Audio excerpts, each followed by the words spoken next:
Twitter లో రావే వచ్చి ఈ స్పేసెస్ లో వచ్చి కమ్ అండ్ స్పీక్ వినో అని.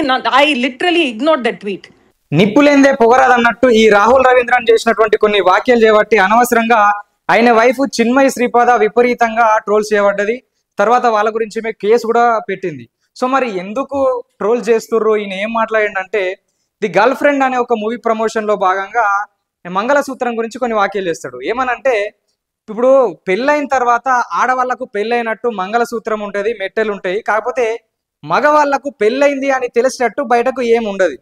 సో మరి ఎందుకు, సో మగవాళ్ళకు పెళ్ళైనట్టు తెలిసినట్టు ఏం లేనప్పుడు సో ఆడవాళ్లకు మంగళసూత్రం కానీ మెట్టలు కానీ ఉండవలసిన అవసరం ఏముంది అనే విధంగా ఆయన మాట్లాడతాడు. తర్వాత దీనికి సంబంధించి నా వైఫ్ కు అంటే చిన్మయి శ్రీపాదకు నేను ముందే చెప్పేసిన పెళ్ళైన తర్వాత ఏంది అంటే ఈ మంగళసూత్రం నువ్వు వేసుకోవాలనిపిస్తే వేసుకోవచ్చు లేకపోతే లేదు అని చెప్పి ఆమెకు ఫ్రీడమ్ ఇచ్చేసిన అని చెప్పి ఈ రాహుల్ రవీంద్రను వ్యాఖ్యలు చేస్తాడు.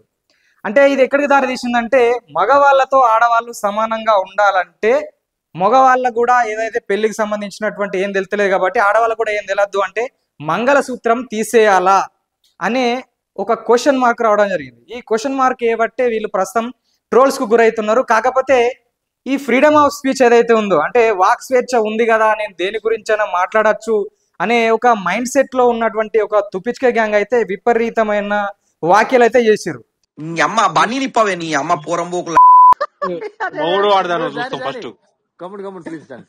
అలా తట్టుగా ఎవరు తట్టుకోదు. ఫస్ట్ ఆఫ్ ఆల్ పాయింట్ ఏంటంటే యశస్విని ఇంట్లో కూర్చొని ఇంటర్న బదులు ఏదైనా చదువుకోవచ్చు కదా, నువ్వు ఏదైనా చేసుకోవచ్చు కదా, ఎందుకు పోయి చదువుకోవే పోరంబోకు. నీకు బతకాల్సి వస్తుంది. నిజంగా నువ్వు అమ్మాయి అయితే నాకు ఫోటో పెట్టి ఫస్ట్. నువ్వు అమ్మాయి అసలు ఏం ఫోటో అదే టూ వచ్చింది ఫోటో అంటే నీకు ఏంటంటే కాదు అది.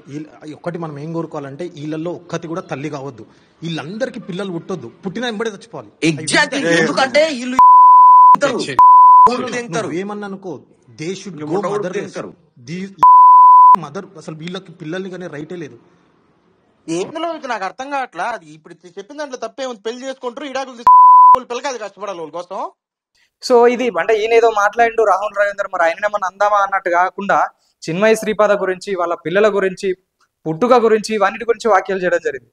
సో ఏమనంటే మాట మాటకు ఎల్ అని పదం తీసుకురావడం, తర్వాత ఇసొంటోళ్ళు అసలు పెళ్లి చేసుకోవద్దు, పెళ్లి చేసుకున్నా కానీ వీళ్ళు వాళ్ళతో కలిసి ఉండరు, తర్వాత విడాకులు తీసుకుంటారు, తర్వాత వీళ్ళకు పిల్లలు పుట్టద్దు, పుట్టినా చచ్చిపోవాలని చెప్పి ఆ గ్రూప్ చాట్ లో అంటే మామూలుగా పని లేని వాళ్ళందరూ అరుగు మీద కూర్చొని ఎట్లయితే ముచ్చట పెడతారో ఇప్పుడు ఇది ఎక్స్ అంటే ఎక్స్ కు సంబంధించి స్పేస్ అని ఒకటి ఉంటుంది, తర్వాత జూమ్ కాల్ అని ఉంటుంది. అంటే ఇలాంటి వాటిలో ఒక మీటింగ్ లాంటిది ఒకటి కండక్ట్ చేసి ఏదన్నా ఒక టాపిక్ తీసుకొని ఆ టాపిక్ మీద వీళ్ళు ఏదో దేశాన్ని ఉద్ధరిస్తున్నట్టు విపరీతంగా ఆ మాటలు మాట్లాడడం జరుగుతుంది. అంటే ఆ మధ్య కాలంలో ఒకసారి మనం చూసినాము, ఒక తండ్రి గురించి ఒక కూతురు గురించి ఎంత దారుణంగా మాట్లాడారు.